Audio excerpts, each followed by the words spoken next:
नमस्कार साथियों, मेरे इस चैनल पर आप सभी का स्वागत है। साथियों, मैं आपके लिए एक और मोटिवेशनल स्टोरी लेकर आया हूं, तो आइए बिना समय गवाए मैं इस स्टोरी को आपको सुनाता हूं।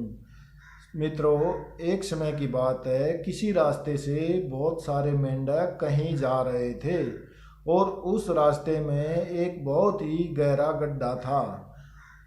उन मेंढकों में से दो मेंढक उस गहरे गड्ढे में गिर गए और बाकी मेंढक ऊपर से देख रहे थे कि हमारे जो दो साथी हैं वो इस बहुत ही गहरे गड्ढे में गिर चुके हैं, अब इनका बाहर निकलना नामुमकिन है।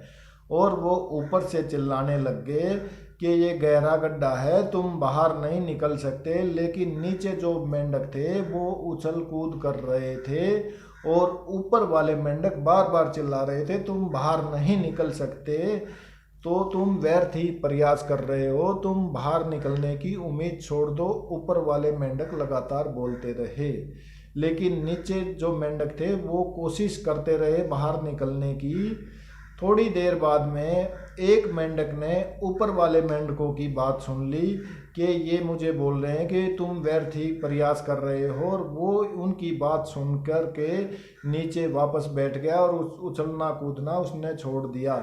लेकिन जो दूसरा मेंढक था वो लगातार प्रयासरत था, प्रयास कर रहा था, उछल कूद कर रहा था, और इसी प्रयास के कारण वो थोड़ी देर में बाहर निकल गया। तो बाहर आते ही सभी मेंढकों ने उससे पूछा कि भैया, हमने मना किया था और तुम बाहर कैसे निकले इतने गहरे गड्ढे से?